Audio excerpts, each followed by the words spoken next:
जब भी ज़मीर और ज़र्फ का सौदा हो दोस्तों, जब भी ज़मीर और ज़र्फ का सौदा हो दोस्तों, कायम रहो हुसैन के इनकार की तरह। अफ्रीका के कानून को महात्मा गांधी ने कहा था कि ये मेरा कॉन्शियंस इसको मानता नहीं है, मैं इस कानून को कबूल नहीं करता हूं। तो महात्मा गांधी ने क्या किया, उन्होंने उस कानून को फाड़ दिया। मैं गांधी की तरह इस कानून को फाड़ता हूं। श्री असाउद्दीन ओवैसी। बहुत शुक्रिया सर। स्पीकर सर, मैं ये वक्फ तरमीमी बिल की मुखालिफत में खड़ा हुआ हूं। किसी एक शायर ने बड़ा अच्छा कहा था, जब भी ज़मीर और ज़र्फ का सौदा हो दोस्तों, जब भी ज़मीर और ज़र्फ का सौदा हो दोस्तों, कायम रहो हुसैन के इनकार की तरह। सर, ये वक्फ तरमीमी बिल भारत के गयूर मुसलमानों के ईमान पर, इबादत पर एक हमला है। नरेंद्र मोदी की हुकूमत ने इस मुल्क की सबसे बड़ी अक़लियत के खिलाफ एक ऐलान जंग कर दिया, और ये जंग ना सिर्फ मेरे जिस्म पर है, बल्कि मेरी आज़ादी पर, मेरी समाजी और माशी मार्जिनलाइजेशन पर है, मेरी शहरियत पर है, मेरे मदरसे, मस्जिदों, खानखाहों और दरगाहों को निशाना बनाया जा रहा है। और ये हुकूमत सच्चाई को नहीं बयान कर रही है कि ये तरमीमी बिल से मुसलमानों का तहफ़्फ़ुज़, तरक्की और गुर्बत का खात्मा होगा। ये सरासर झूठ है। सर, अगर आप आइन के आर्टिकल 14 को देखेंगे तो उसमें लिखा हुआ है इक्वल प्रोटेक्शन। अब आप देख लीजिए सर कि हिंदू, सिख और जैन को और बौद्ध को उनके एंडोमेंट में तहफ़्फ़ुज़ मिलेगा, क्योंकि उनका एंडोमेंट बाय यूजर बरकरार है और उनका एडमिनिस्ट्रेशन उनके हाथ में होगा कि गैर हिंदू या गैर उनके मजहब का आदमी दान भी दे सकता है उनके लिए, और एंडोमेंट बोर्ड का तहफ़्फ़ुज़ भी मिलेगा, क्योंकि उसके ऊपर ओवरराइडिंग क्लॉज अप्लाई नहीं होगा, लिमिटेशन का कानून उस पर अप्लाई नहीं होगा। उसके बरक्स ऑपोजिट आप देख लीजिए, मुस्लिम वक्फ को वक्फ बाय यूजर निकाल दिया गया। एक मुस्लिम वक्फ की जायदाद पर कब्जा होगा, लिमिटेशन लगेगा, तो जो एनक्रोचर है, जो खाबिज है, वो रातों रात मालिक बन जाएगा और एक गैर मुस्लिम वक्फ बोर्ड को एडमिनिस्टर करेगा। ये आर्टिकल 14 के इक्वल प्रोटेक्शन का वायलेशन। अब आर्टिकल 14 में सर इक्वालिटी बिफोर लॉ भी है, और उसका कैसा वायलेशन हो रहा है कि कोई आर्बिट्ररी स्टेप नहीं ले सकता और कोई भी ऑफिशियल किसी भी तरीके से गलत आर्बिट्ररी फैसला नहीं लगा। यहां पर आप एक डेजिग्नेटेड ऑफिसर को रखकर वो फैसला लेगा कि ये जायदाद वक्फ की है, गवर्नमेंट की है। क्या ये प्रिंसिपल्स ऑफ नेचुरलिटी के खिलाफ नहीं है, जिसका तकर्रुर एग्जीक्यूटिव करती है? ये हमारे theory of separation of powers, Bharat के आइन का बेसिक स्ट्रक्चर का हिस्सा है। क्या इसका वायलेशन नहीं है? सर, आर्टिकल 25 का वायलेशन कैसे है कि आप मुसलमानों से वक्फ बाय यूजर छीन रहे हैं और फिर आप कर्ब कर रहे हैं वक्फ वाल औलाद को, मगर वहीं पर दूसरे धर्म के मानने वालों को उनके मजहब पर चलने की पूरी इजाजत है। लफ्ज जो आर्टिकल 25 में इस्तेमाल हुआ सर, वो इक्वली एंटाइटल्ड, यहां पर मुसलमानों के इक्वल एंटाइटल्ड नहीं हो रहा। अभी हम गृह मंत्री का, वजीर दाखिला का यहां पर उनका हमने तकरीर सुनी, यहां पर वो ये कहते हैं, वजीर दाखिला, शायद वो कटमुल्ला की जबान ना कह दें, वजीर दाखिला कहने पर वजीर दाखिला ने अपने बयान में कहा कि बोर्ड और काउंसिल जो होगा वो माने वक्फ इस्लाम से अलग है। सर, अगर ये बात सच है आपकी, तो फिर आपको यह कानून बनाने की जरूरत ही नहीं है। आप एक नॉन स्टैट्यूटरी बॉडी बना दीजिए। ये जो कानून बन रहा है ना सर, ये आर्टिकल 26 इसका सोर्स है, और आर्टिकल 26 जब इसका सोर्स है तो आर्टिकल 26 का ABCD क्या कहता है कि रिलीजियस डिनोमिनेशन को अपने मजहब के अफेयर्स खुद चलाना, मूवेबल इमूवेबल प्रॉपर्टी को लेना और एडमिनिस्टर करना। जब हिंदू धर्म को, बौद्ध धर्म को, सिखों को यह राइट दिया गया है, तो आप कैसे मुसलमानों से छीन रहे हैं? तो ये आर्टिकल 26 का ग्रेव वायलेशन है। तो सर, अब वक्फ बाय यूजर का मामला देखिए, मिनिस्टर साहब ने कहा कि एंक्रोचमेंट हो रहा है, 17,000 एंक्रोचमेंट हुए हैं।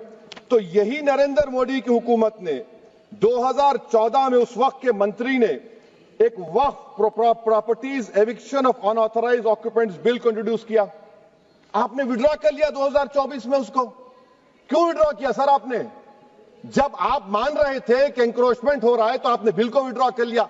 अच्छा सर, अब वक्फ बाय यूजर को आपने निकाल दिया, माने कंडीशन क्या लगाए कि अगर उसमें डिस्प्यूट होगा और गवर्नमेंट प्रॉपर्टी होगी। सर डिस्प्यूट तो है, मिसाल के तौर पर मोहिबुल्लाह साहब जिस मस्जिद के इमाम है, पार्लियामेंट के सामने मस्जिद है सर, 123 प्रॉपर्टीज में मस्जिद है, डिस्प्यूट चल रहा है। कल कलेक्टर या डिस्ट्रिक्ट ऑफिसर बोलेगा कि भाई साहब ये गवर्नमेंट प्रॉपर्टी है, स्टिकर लगा दिया जाएगा, मस्जिद बंद, गवर्नमेंट प्रॉपर्टी हो गई, होगी ना सर। अब ये बताइए, आप जब से यहां पर पूरे बीजेपी रूलिंग पार्टी हमको ज्ञान दे रहे हैं कुछ नहीं होगा, कुछ नहीं होगा, मैं दलील के साथ बता रहा हूं आपको। ये मस्जिद दिल्ली गवर्नमेंट बोलती हमारी है, वक्फ दिल्ली वक्फ बोलता हमारी है, तो सर वक्फ बाय यूजर, अगर मैं अपनी गवर्नमेंट के खिलाफ वक्फ बोर्ड वक्फ बाय यूजर इस्तेमाल नहीं करेगा तो क्या है सर। अच्छा, ये अमेंडमेंट जब हो जाएगा तो मुझे कहने दीजिए सर, सिर्फ प्राचीन मंदिरों की हिफाजत होगी, मस्जिदों की नहीं होगी। अब सर आप आ जाइए, अगर डिस्प्यूट मेरा एंशिएंट मॉन्यूमेंट से वक्फ का, एक मिसाल दे रहा हूं, दिल्ली में 172 वक्फ प्रॉपर्टीज एएसआई कंट्रोल में है, मैं तो हार ही गया वो, क्योंकि मेरे पास डॉक्यूमेंट नहीं है। आप कह रहे हैं कि डॉक्यूमेंट चढ़ाओ, अगर मेरा गवर्नमेंट से डिस्प्यूट चल रहा है मैं तो क्लेम ही नहीं कर सकता, क्योंकि आप जज बनेंगे, आप ही फैसला करेंगे, और जब तक आप फैसला नहीं करते वो वक्फ की प्रॉपर्टी नहीं होगी, वो प्रोविजन डाल दिया आपने। अच्छा, अगर मेरा डिस्प्यूट एनक्रोचर से होगा सर, तो एनक्रोचर में तो आपने तो 107 को डिलीट कर दिया, आप रातों रात खाबिज को, एनक्रोचर को मालिक बना रहे हैं। सर मैं ये पूछना चाहता हूं आपके जरिए हुकूमत से, एक मुंबई में एक बहुत बड़े दौलतमंद है, खोजा बरादरी का यतीम खाना था, उन्होंने 2004 या 5 में 22 करोड़ में खरीद लिया। वो केस सुप्रीम कोर्ट में, क्या आप उनको मालिक बनाना चाहती है लिमिटेशन एक्ट अप्लाई करके? हमको बताइए, हम जानना चाह रहे हैं। और सच्चर कमेटी ने सर 2007 में कहा कि दिल्ली के 123 प्रॉपर्टीज की मार्केट वैल्यू 6000 करोड़ की। आज हम 2025 में आ गए, क्यों आप उन प्रॉपर्टीज के खिलाफ पड़े हुए? 1976 में उस वक्त के वजीर आजम इंदिरा गांधी लेटर लिखा, इसको आप दे दीजिए, मगर आप उसको मानने को तैयार नहीं है। तो सर और एक जो झूठ फैलाया जा रहा है, management empowerment efficient development, sir this bill takes any management from the hands of Muslims, disempowers the waqf in comparison to any other stakeholder, takes away the efficiency of administration and hampers development. Waqf disempowerment in the name of efficiency, inefficiency is being created. The progress of development from pre-independence till today is sought to be destroyed. Sir अभी हमारे home minister साहब ने फजल पुकाया case का जिक्र किया। Sir मैं आपसे गुजारिश करूंगा कि होम मिनिस्टर जरा अच्छे लोगों को रखकर इंफॉर्मेशन ले। फजल पुकाया का ऑबिटर क्या है? इट इज ऑबिटर, वो रेशो डेसेंडेंटाई नहीं है जो आपने कहा है। अच्छा सर, शेड्यूल ट्राइब के बारे में कहा, क्या शेड्यूल ट्राइब में मुसलमान नहीं होते? शेड्यूल कास्ट में नहीं होता मुसलमान, शेड्यूल ट्राइब में मुसलमान होता। तो क्या आर्टिकल 25 मेरा चला गया, आर्टिकल 26 चला गया, आर्टिकल 14 चला गया, 15 चला गया, 29 चला गया? लक्षद्वीप का एक मुसलमान एमपी है, क्या उसको राइट नहीं है क्योंकि ट्राइबल है? क्या कह रहे हैं आप? इस ऐवान को क्यों गुमराह कर रहे हैं आप शेड्यूल ट्राइब के नाम पर? सर और एक चीज जो आपको बता रहा हूं सर, अब आप जब आर्टिकल 26 से मेरा सोर्स है, तो आप सेंट्रल वक्फ काउंसिल में 22 में से 11 आप नॉन मुस्लिम को बना सकते हैं। रिलीजन न्यूट्रल आपने कह दिया, और आप बनाएंगे, क्यों बनाएंगे आप? स्टेट वक्फ बोर्ड में 7 नॉन मुस्लिम होंगे और 4 मुसलमान क्यों होंगे? क्योंकि आप लॉ में 95 में डायरेक्ट मैनेजमेंट में ले सकते हैं 5 साल के लिए। आप वक्फ बाय यूजर को आप कलेक्टर डिस्ट्रिक्ट ऑफिसर बोलेगा ये वक्फ की प्रॉपर्टी नहीं है, तो वो वक्फ बोर्ड खामोश बैठ जाएगा, कुछ एक्शन ही नहीं लेगा, क्योंकि वो आपके प्यादे हैं। अच्छा, जब आप नॉमिनेट करेंगे सर मैं मोदी गवर्नमेंट के खिलाफ नो कॉन्फिडेंस ला सकता हूं, मगर वक्फ बोर्ड का चेयरमैन जो नॉमिनेट होगा उसके खिलाफ नो कॉन्फिडेंस नहीं ला सकते, हम बिल्कुल नहीं ला सकते। क्या मजाक है बताइए आप? ये डेमोक्रेसी है। नॉमिनेट भी स्टेट गवर्नमेंट करेगी, वो अगर डिक्टेटर बन जाएगा जैसा आज भारत में हो रहा है तो वो भी नहीं हटेगा। कम से कम यहां पर तो इलेक्शन है, वहां पर तो आप 5 साल झेलते रहो उसको। अच्छा सर, अब ये जो क्लॉज 11 और क्लॉज 9 आप 16AA से देखिए, where the qualification of the members of the board has been limited only to 3 categories. contained in 14(1)(c). Intention is very clear that the majority is to be packed with non-Muslims. So who will defend my interests, sir? If I cannot depend on the State Waqf Board, Central Waqf Council, which are going to comprise non-Muslims, this in itself is a clear violation of Article 26, 14 and 15, sir. अच्छा sir, CO पहले 95 act में था कि word मुस्लिम, आपने गायब कर दिया उसको। अरे आखिर क्यों इतनी नफरत है आपके लफ्ज मुसलमान से? अच्छा फिर क्या कह रहे हैं आप कि ये भी आर्टिकल 26 का वायलेशन है। सब जितने हिंदू धर्म के प्रॉपर्टीज है, सिख धर्म के हैं, बौद्ध के हैं और आपके जैन के, वहां पर उन्हीं के मजहब का ऑफिसर होगा। और कहां पर नहीं होगा? वक्फ बोर्ड में। Waqf board is a pure religious institution, इसको समझने की जरूरत है। तो आप ये कर दे रहे हैं सर। अच्छा सर, आप देखिए, अब आप आ जाइए ये ट्राइब्यूनल पर। मुझे समझ में नहीं आया सर कि हमारे होम मिनिस्टर वजीर दाखिला ने क्या कह दिया कि 2013 का जो कानून है वो नहीं बनता तो हम नहीं लेके आते। मैं बड़े अदब के साथ उनसे पूछना चाह रहा हूं कि क्या उस वक्त राजनाथ सिंह साहब, अडवाणी साहब, हमारी लेट सुषमा स्वराज, ये बड़े बड़े नेता यहां बैठे थे? आपने यूनानिमस उस कानून को पास करवा दिया। कीर्ति आजाद थे उस वक्त, अब यहां बैठे हैं वो टीएमसी में। तो क्या आप गलत थे या वो गलत थे? हमको बता दीजिए, आप बता दीजिए। क्योंकि अगर अडवाणी आपके लिए बहुत बड़ा नेता है, मेरे लिए नहीं हो सकते, आपके लिए आपने पद्मश्री दिया उनको। मोहतरमा सुषमा स्वराज की जबरदस्त तकारीर का मैं कायल हूं, वो बैठकर उस 2013 को यूनानिमस पास कर दिए।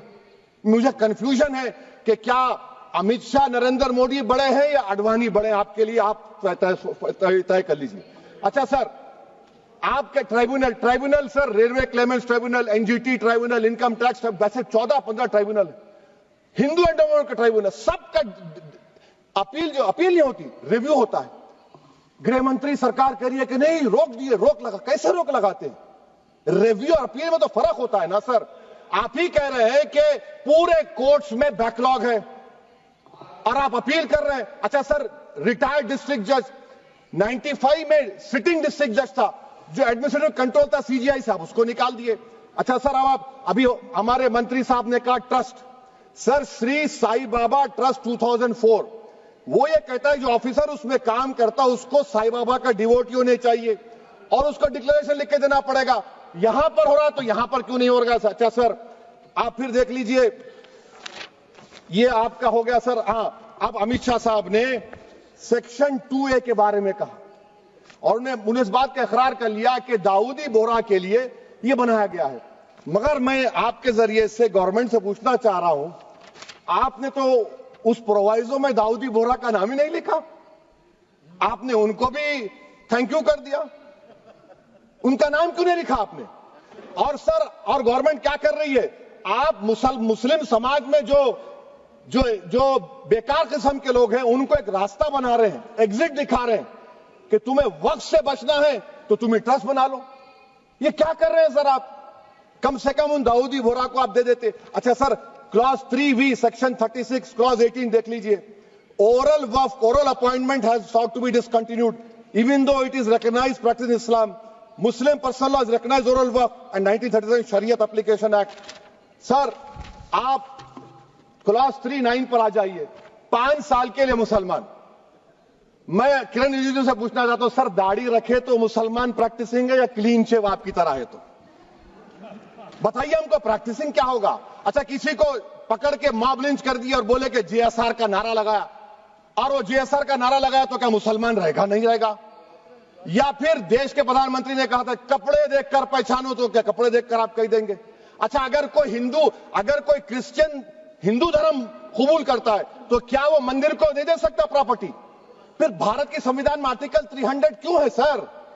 राइट टू इक्वालिटी क्यों है? फ्रीडम ऑफ रिलीजन क्यों है? 5 साल कहां से लाएंगे? अच्छा सर, और एक चीज सर, और एक चीज मैं आपको बोल के खत्म कर दूंगा सर। इस बिल में वक्फ औलाद का सर, इसमें आप देखिए clause 432, the creation of waqf al-awlad shall not result in denial of inherent rights to heirs, including women heirs or the waqif or any other right of person. Sir, ये article 25 का violation है, शरीयत application act 37 का violation, article 300A का violation है। अच्छा, हिंदू धर्म में सेल्फ एक्वायर्ड प्रॉपर्टी को एक हिंदू, अब उसके फर्ज के 2 बच्चे हैं, वो एक को अपनी पूरी दौलत दे सकता है, कोई रोक टोक नहीं। वो कहेगा नहीं मैं घर के बच्चों को नहीं दूंगा, मोहल्ले के गरीब को दे दूंगा, वो भी कोई रोक टोक नहीं है। वहां पर आपको बच्चों की फिक्र नहीं है। जब मैं अपनी प्रॉपर्टी को अल्लाह को मालिक बनाकर दे रहा हूं, आप कह रहे बच्चों की फिक्र नहीं है। इतनी मोहब्बत आप बिल्किस बानो से दिखा देते तो आपके लिए दुआएं देती आपके लिए। तो सर आप दूसरी बात आप देख लीजिए सर, आखिरी बात कहकर मैं अपनी बात को मुकम्मल कर रहा हूं सर। नहीं मैं मुकम्मल कर रहा हूं, स्पीकर साहब बहुत टाइम दे दिए। सर आप देखिए, इसमें अमित शाह साहब बोले कि इतनी प्रॉपर्टीज का कब्जा हुआ, चोरी हुई, ये हुआ। सर क्लास 2652A सेक्शन, अगर कोई प्रॉपर्टी बेचता है 2 साल की सजा थी, आपने क्या कर दिया, उसको 6 महीने कर दिया। नॉन बेलेबल था, आपने बेलेबल कर दिया। सेक्शन 40 की बात करते हैं। सेक्शन 40 में सर हमको जो ज्वाइंट वर्किंग कमेटी का जो नोट्स दिए, उसमें मिनिस्ट्री ऑफ माइनॉरिटी अफेयर्स ने कहा कि 30 साल में 515 केसेस सेक्शन 40 के, और सिर्फ 8 लोग कोर्ट को गए। वक्फ यूजर का कानून तेलंगाना आंध्रा में है, सेक्शन 40 का कानून तमिलनाडु 63 है, आंध्र प्रदेश में 43 है। और सर आप डायरेक्शन दे रहे हैं, अच्छा क्लॉज 4218B देखिए सर, आप रूल बना रहे हैं, कोऑपरेटिव फेडरलिज्म के खिलाफ है, इतना रूल बना रहे हैं। और आखिर में सर मैं आपको बताना चाह रहा हूं स्पीकर साहब, ये बिल का मकसद सिर्फ मुसलमानों को जलील और रुस्वा करना है, मुसलमानों को दूसरे दर्जे का शहरी बनाने का इनका मकसद है। सर अगर आप हिस्ट्री को पढ़ेंगे तो महात्मा गांधी उस वक्त के व्हाइट अफ्रीका में, सफेद फार्म अफ्रीका के कानून को महात्मा गांधी ने कहा था कि ये मेरा कॉन्शियंस इसको मानता नहीं है, मैं इस कानून को कबूल नहीं करता हूं। तो महात्मा गांधी ने क्या किया, उन्होंने उस कानून को फाड़ दिया। तो मैं गांधी की तरह इस कानून को फाड़ता हूं। ये अनकॉन्स्टिट्यूशनल है सर। इस देश में झगड़े पैदा करने का काम बीजेपी करना चाहती है मस्जिद और मंदिर के नाम पर, इसीलिए मैं इसका कंडेम करता हूं। और मैं आपसे गुजारिश करता हूं कि मैंने अपने 10 अमेंडमेंट दी है, आप इसको कबूल करिए सर, मुझे बोलने का मौका दीजिए और उस पर डिवीजन का मैं डिमांड भी करूंगा। Thank you sir.